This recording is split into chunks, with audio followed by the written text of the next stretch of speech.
Hi guys, welcome back to the channel. Today we're going to give you a tour of Yalos, and this is the main road that takes you into Yalos. This is actually a part of the Southern Coastal Highway Improvement Project. This is one of the sections that was to be done by one of the local subcontractors. Now, this project is the largest road project on the way in Jamaica right now. And it's a problem. It's a serious problem because there is another project coming up which is going to be much bigger than this one. It's going to be the largest capital expenditure project in modern Jamaican history. It's going to be one of the most expensive projects in Jamaican history, and that is to expand the Northern Coastal Highway from Montego Bay to Ocho Rios. And what you're seeing here is Yalos. Yalos is a small town on the eastern part of Jamaica. The mistakes made on this project have to be fixed before, in other words, what happened here cannot happen on a Northern Coastal Highway project. This is the state of the road. It's terrible. It's been like this for years. Ever since the project started and the local contractors were given parts of the project, it has been a disaster. So the entire project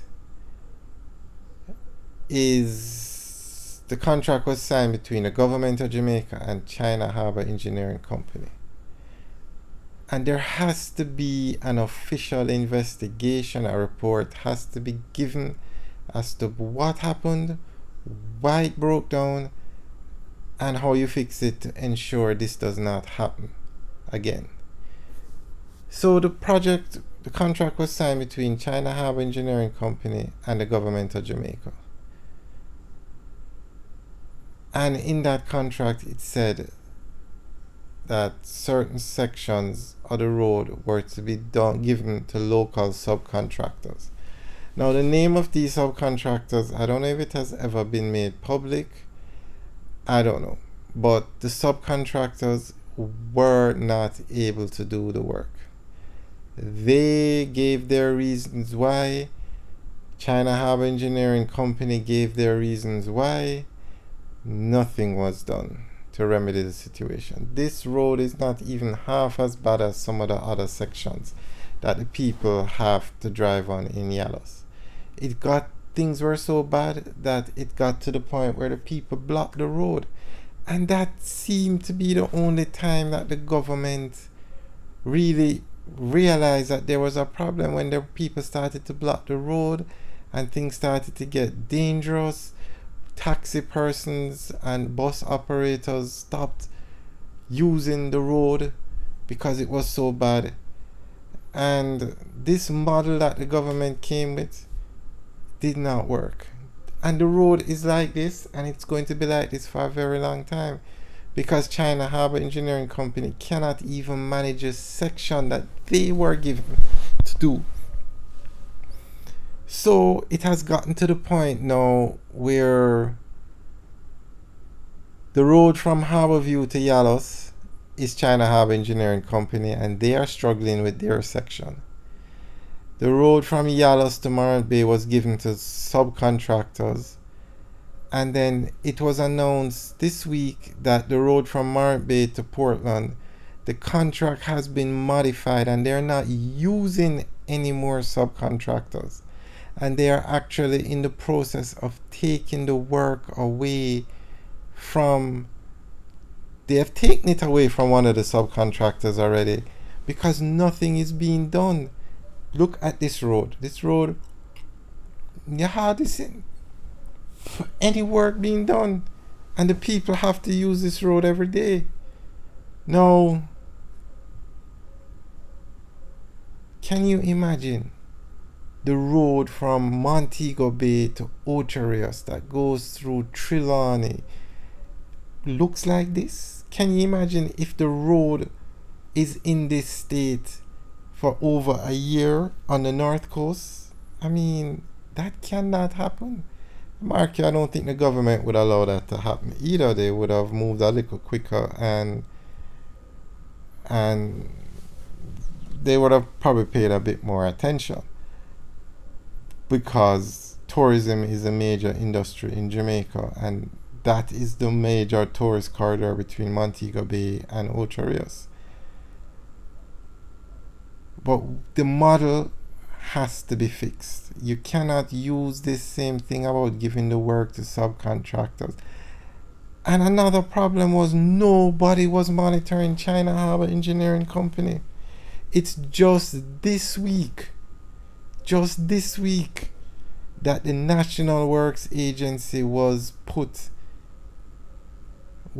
directed to monitor China Harbour Engineering Company. Just this week. And this road has been like this for years. The NWA will provide direct oversight to ensure contractor meets targets. And the Prime Minister directed China Harbour Engineering Company to increase its resources to expedite the project's completion. The NWA will now conduct inspections, and Holness has tasked the NWA with direct supervision of the Southern Coastal Highway Improvement Project. I should have said the Prime Minister has targeted the NWA with direct supervision of the Southern Coastal Highway Improvement Project. So investigations have to be done, because when they start that other project, you cannot leave the road in this state for so long. It's too important a corridor. The model, an investigation has to be done as to what happened, why it's 3 years after the project has started that the NWA is being given the directive to supervise the contractor. How could the government give out a contract and not supervise it? How could the road be in this state for so long, and it's only when the people protest and block the road that they pay attention, or that's what gets their attention? So a lot of questions need to be asked. And were these subcontractors paid? What's the process? Why? How were they selected? A lot of questions have to be answered. A lot. So an official inquiry has to be done so that these issues are not repeated. Alright guys, let us know what you think. Leave your comments in the section below. Alright guys, have a good day.